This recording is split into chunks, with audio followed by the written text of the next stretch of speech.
خۆشەویستان بە پێغەمبەری خۆیان فەرمووی صلی الله عليه وسلم تیان ئەی المؤمنین ئەکیەس ئەی پێغەمبەری خوا چێ لە مسلمانان ژیرە فەرمی ئەکثرهم للموت ذکرا وأحسنهم لما بعده استعدادا أولئك الأكياس.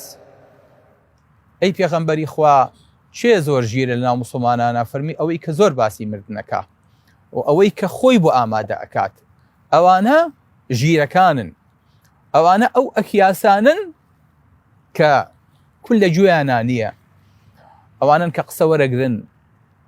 ئەگە بیکین بە کوردی لەوانەیە هەر بیکین بە کیس خۆشمان بڵێن ئەو کیسانەی کە کونیتیانە. بەڵێ پێشینەکانی ئێمە خۆشەویستەکانم کە ئەهلی سەلەف بوون دانیشتن و باسی مردینیانە کرد و ئەگریان وەکو ئەوەی کە جەنازە لە بەردەستیانە بێ، بەڵام چێژیشیان لە ژیان کەم نەئەبووە. ژینیانە هێنا، بازاڕیانە کرد، سەفەریانە کرد، قسەی خۆشیانە کرد، بەڵام لەگەڵ ئەوەشە وایان لێ هاتەبوو باسی مردن دایمە لە مێشک و لە زیهنیانە حزوری هەبوو.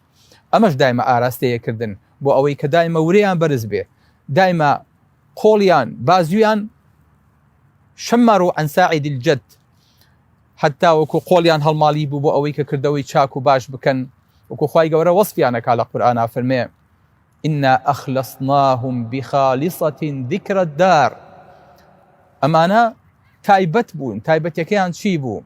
دایمە باسی مردنیانە کرد، دایمە باسی قیامەتیانە کرد.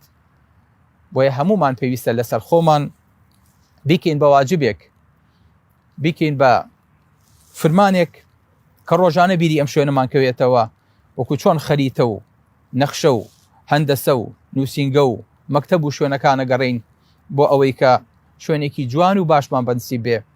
هەقە دایمەش بیرمان لای ئەم شوێنە بێ